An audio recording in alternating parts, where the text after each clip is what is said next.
What is happening, guys? Welcome back to Wicked Garage. You can see in front of me we have the F450 service build that we are continuing today. Before we get into it, make sure you like, comment, share, and obviously subscribe. If you're enjoying the series, thank you for watching, and let's get right into it. So you can see in the last video, we actually ended with the handles being installed, and obviously everything is just sort of on there for a temporary setup, but we do have to get the shocks on. So there's going to be a shock going on this one, and this one on this side, and then all four on the other side. Now these also have to get rods, so this will have set rods going up and down, and then same with this, up and down, which I'll show you on the other side, that one. But this back door we're actually going to keep without a shock. So when it opens all the way up, it actually hits and stops on here. So you don't have to worry about the paint getting hit. And it also stops plenty away, so you don't have to worry about that. This is just mainly for his lead pull out. So when he pulls it out, he can have the post and he can get to both sides without being any issue. And then, roll it back in if he needs to use the other compartments and pretty much close it. We're also going to have a little cutout so he can throw some stuff underneath, like a whip or whatever, and then we'll have this space on the side which he can actually put, say if he wants to put his rods, he can put his rods, and that can hold everything or whatever miscellaneous stuff that he wants to do. But we're going to keep that off of this door just mainly for that reason. But if we go to the other side, so over here, I'm going to show you the middle because we have to re-weld that. That was actually just a tack and it broke off. But so over here, you can see that we have a chamfer. This actually made things a little more complicated. We sort of had to tack and remove and then move and just make it until it works pretty much. Now this is going to get a piece of 1/4 inch on the back of this as well, so that there is a lip. So when you close this, there'll be a lip on the back side, and then it'll just create an area where this can latch over and seal onto there. And then you'll have your 3-point setup, which is right here, your top and your bottom. It means this is such a short throw of the rods. It's sort of a little weird, but it took some time to like really figure out how we were going to do it, but works absolutely perfect and how it should. So that'll close, and then that'll be closing over that, turning, and then it locks in place. So there's 3 points there that keep that locked, and then the shock actually helps it stay closed as well.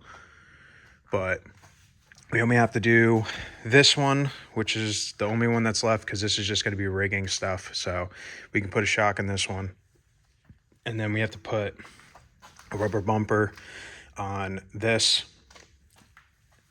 and same with that side, just so that we can protect it. If a door's open and you decide to swing another door open, it just helps from causing collision, I guess you can say. But we're gonna get back into it and get everything pretty much welded and in place. Then we can start taking things off and cleaning them up and such. But it's looking good. I'm liking the way it looks. You guys are loving the build, and let's get into it.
Alright guys, my dad worked on this bumper today, cleaned up, welded, you know, got this all nice.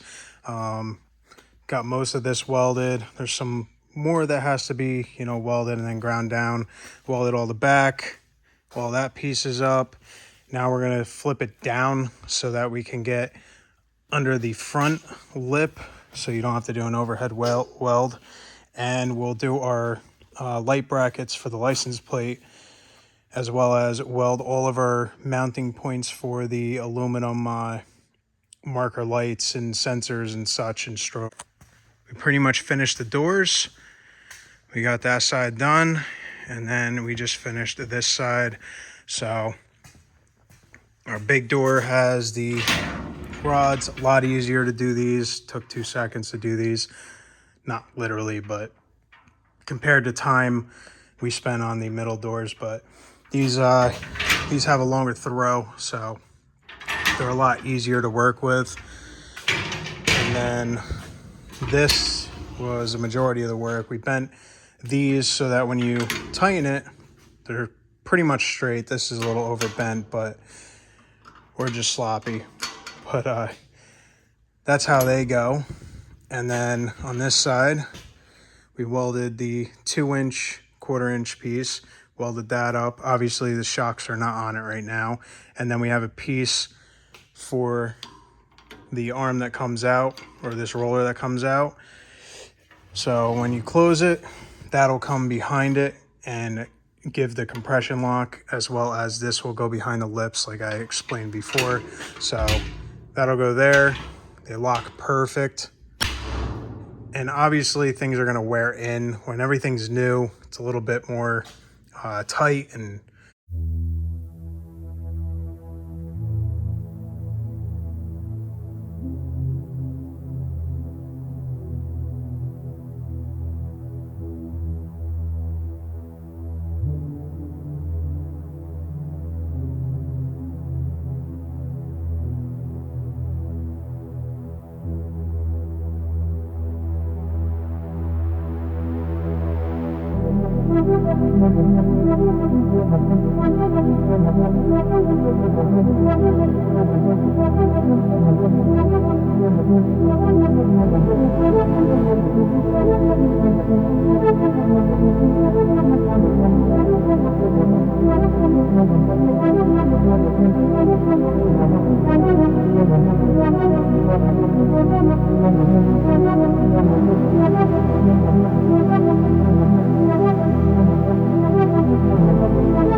guys, we got all the doors off. We still have the slide in here we have to finish up. I'm gonna cut everything now, get that all sort of situated. A few more things we gotta do. We got a list on the back that we have to finish. Obviously, there's a strobe going up there. We need some strobe brackets. We got light holes we gotta drill, holes in the compartments. Finish the back, as you can see, do the tailgate. Everything's here finally for the tailgate, so we can get that done. We're gonna put the plate on, drill out what we need to drill out on the back piece, and then we just got the doors all welded up, switching back to the regular welder, and then tailgate's started, and he's working on the bumper, as you can see, getting that all finished up. And then we just have to mount the door when it's all done and clean it all up. And that'll be ready for body work, as well as this should be ready for body work soon, probably tomorrow, maybe Friday. I want to be able to paint this by Saturday, get it primed, raptored, and let it sit over the weekend so that it has a full weekend to sort of cure and set. So a lot of work to do, and we're gonna get back into it.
have the bumper being worked on. You can see we did all the body work, flattened it out, smoothed it, make it real nice, and then cleaned up the whole bumper. We put on the tabs for the aluminum pieces going around.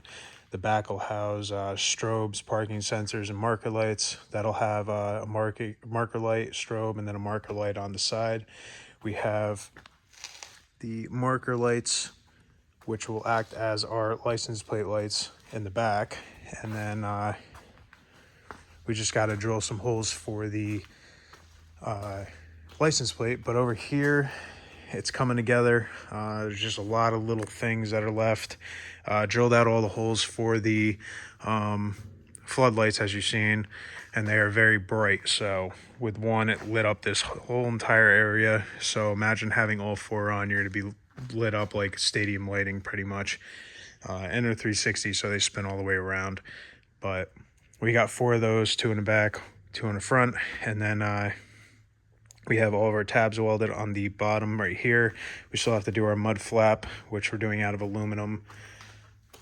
And then we'll have more lights and strobes there, as well as more lights right in the front. And you'll actually be able to see them underneath the cab. So it'll look really cool. Back here, we have to drill a few things. And then we have to make a cap for that, for the back plate. And then drill out 4 or 6 holes. I don't know yet. I think I'm going to go with 6 holes for the aluminum piece that goes on the back. That'll be brushed and then sort of Scotch-Brite to give it like a sheen or like a nice brushed satin look. Everything else pretty much done, coming together. The only other thing that we have to do, well, there's some more things, but it's all bolt-on parts. This is our... And then over here we have our welding lead holder that slides out. This will be on a post. We'll have caps on the ends of this, and then there'll be another piece that comes out right there. There'll be a threaded knob to tighten to the post that's going to be there so that this can sort of spin on it. And then it can also say secure. So if he wants to get just the negative out or the positive out, he can spin it either way if he's in a tight area. The door does open all the way, so he'll probably have room to go around this, but you can always make it easier by turning it. And then it'll just slide away for, you know, safekeeping and everything. And if he wants to add anything else, there's a little cubby underneath. There's some storage on the side. Just tried to think out as much as I can on that. We still have to cut all of the marker plates all the way around. And then we have to cut the piece on the back of here, figure out what we need there, drill out the holes for that. We have the tailgate partially finished. We still got to put these sides on, the little pieces here, and figure out how it's going to open and all that stuff. I'm going to base it off of the retting that my dad has. So it's a lot easier for consumable purposes, and then obviously you can see it comes off, so it'll be nice to have that ability, you know, if anything does happen, it can come off. Up here we did start doing the cradles and stuff like that, so I made a cradle. It's exactly how we need it. We're going to do 3 cradles, and then we're going to have a piece of angle that bolts on in here, as well as a piece of angle on the center drawer that comes out. And we actually got to take that drawer apart, put it up here to where we can drill it out and, you know, get everything figured out and situated and in place so that we can get that all finished pretty much. It's getting there. It's just a lot of work, a lot of little details, like I said, over and over again. And, you know, we're checking off things slowly, but hopefully we can get the body work done tomorrow and start painting on Monday or Tuesday. So that'll be in the next video though, but we're gonna get this all done and move on to the next things.